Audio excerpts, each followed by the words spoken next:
Poder hoje recebendo o prefeito Eduardo Paes. Prefeito, os BRTs constituíram inegavelmente um grande avanço na mobilidade urbana do Rio de Janeiro. Entretanto, seus adversários, amparados pela opinião de alguns técnicos, fazem críticas ao modelo de solução de transporte de massa no Rio se dá através de ônibus e não através de veículos sobre trilhos. Como é que o senhor vê esse tipo de discussão? Olha, eu tendo a concordar com eles. Eu também acho o metrô muito melhor. E por que então não fez a opção pelo metrô? Custa só 15 vezes mais. Por isso é que o Rio tem uma história de cada governador uma estação de metrô. E aí o povo sofrendo. Eu acho que a gente não tem tempo a perder. As pessoas precisam ser atendidas.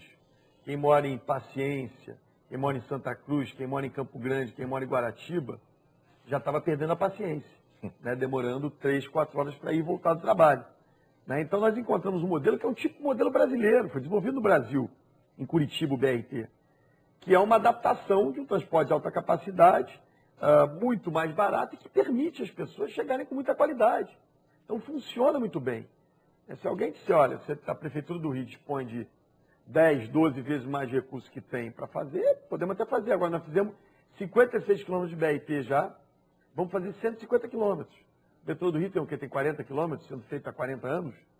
Então, até quando a gente vai fazer as pessoas mais pobres dessa cidade esperar o metrô chegar? Então é isso, é uma opção para um modelo que é bastante adequado e funciona muito bem.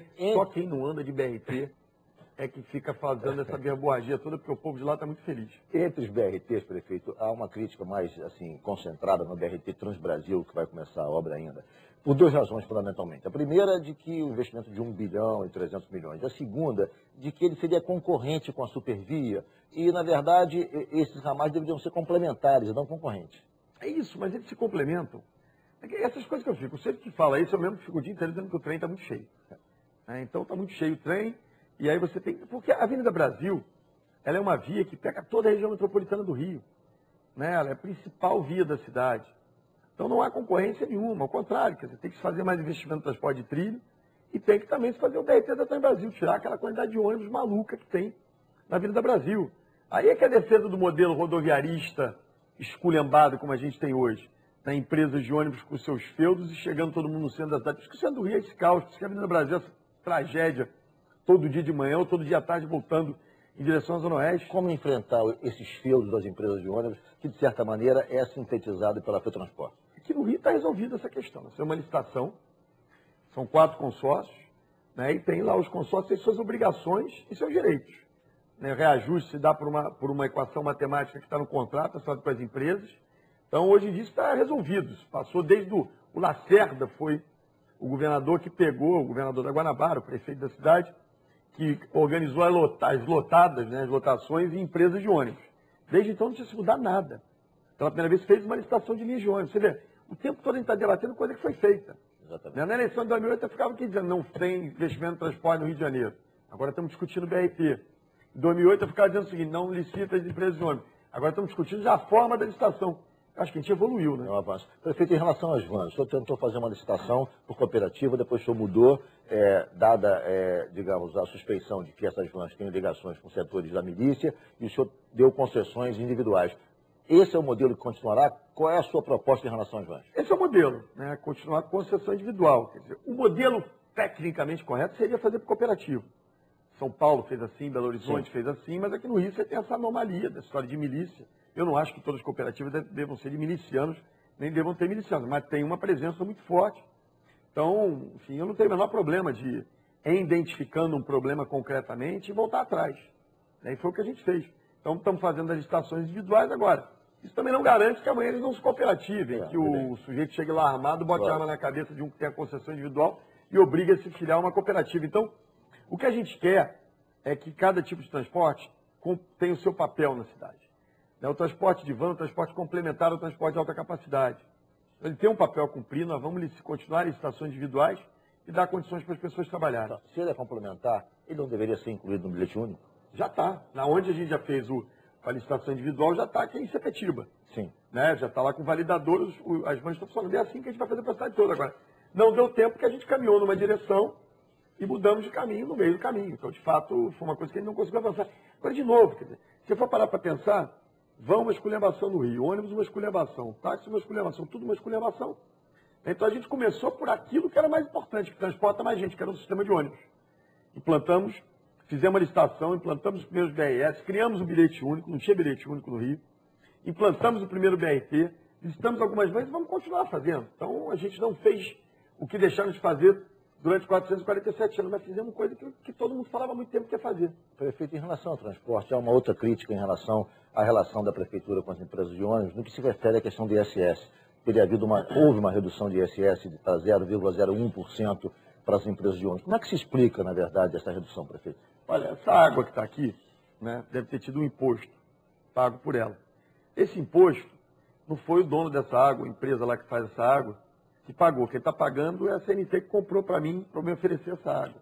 É a mesma coisa em relação à questão do ônibus. Se você cobra o ISS caro, não é empresário de ônibus que paga ISS. Quem paga o ISS é a pessoa que anda de ônibus, que vai entrar na tarifa. Então, o que eu busquei foi assim, para que eu vou cobrar imposto da Dona Maria que tem que andar de ônibus? Eu tirei o imposto, botei um valor simbólico, para isso não entrar no custo da tarifa. Por isso é que o Rio conseguiu ter bilhete único, que se prometia há muito tempo, pela uma das tarifas mais baratas do Brasil. Só por isso. Então, imposto, não tem empresário que paga imposto. Quem paga imposto é o consumidor final. Essa história de achar que o imposto está liberando o setor, não. É o consumidor final que paga esse imposto. Quem ia pagar esse ISS é a pessoa que anda de ônibus. Para que eu vou cobrar ISS de quem anda de ônibus? Vamos falar de educação agora, prefeito. O IDEB trouxe resultados alvissareiros para o Rio de Janeiro. Os anos iniciais aumentou de 5,1 a nota do Rio para 5,4 e os anos superiores de 3,6 para 4,4. Foi um grande avanço em relação a 2009. O senhor tem metas mais ousadas em relação a essas notas do IDEB? O senhor parece que vai chegar a 6. A sua meta até o final, caso o senhor seja reeleito, até o final do próximo mandato, seria exatamente qual? Eu quero ser o primeiro do Brasil. Porque é o seguinte, a gente pegou a educação no município com a tal da aprovação automática. A criança, ela passava de ano, se estudasse e aprendesse, passava de ano também, se não estudasse e não aprendesse. A primeira coisa que eu fiz foi acabar com essa aprovação automática. Há uma polêmica, gente, que no primeiro ciclo a aprovação automática ainda acontece. Sim, o que seria exatamente isso? A aprovação automática era um decreto do prefeito mandando passar todo mundo. Eu acabei com esse decreto. Perfeito. Você tem no primeiro ciclo, nos anos em que a criança é mais nova, isso acontece na escola do município, na escola que meus filhos estudam, Sim. Você tem uma tendência a reprovar menos, é óbvio. Você não vai pegar uma criancinha e ficar reprovando. A gente acabou com a aprovação automática. Então, e aí eu sempre confiei muito na rede municipal de ensino. Você tinha uma orientação equivocada. Então a gente trouxe uma super secretária, que é a Cláudia Costin, fez um belo trabalho, instituiu a Força Escolar, prova bimestral, em ano que não tem a Prova Brasil, a gente faz a Prova Rio, criamos as escolas da manhã, dobramos o número de escolas em tempo integral, ou seja, fizemos uma série de medidas que permitiram ao Rio ser hoje no primeiro ciclo, no primeiro segmento, nos anos iniciais, a cidade que está em terceira em todas as capitais brasileiras, e nos anos finais, em quinto. O senhor quer passar até 6 nos anos iniciais a nota do Rio e 5 nos anos finais, é isso? Só para concluir. E só para você ter uma ideia, a rede municipal nosso ensino é a maior do Brasil. Todos que estão na nossa 300 frente... mil alunos? 700 mil alunos. 700 mil alunos. Todos que estão na nossa frente, soma eles todos, não dá o que a gente tem de aluno na nossa rede. Então a rede, para mim, é a rede campeã do Brasil. Tenho muito orgulho da rede municipal de ensino. E o que eu quero é ser o número 1 do Brasil. Eu acho que o Rio, está na hora, a gente se acostumou há muito tempo com essa história de ser sempre o último, de ser sempre lá atrás. Ele tem que estar na frente, a cidade tem que ser vanguarda. E é isso, vamos pensar grande, pensar com metas ambiciosas. Ok, vou fazer mais um rápido intervalo. O Jogo do Poder hoje recebendo o prefeito Eduardo Paes. Márcia Peltier.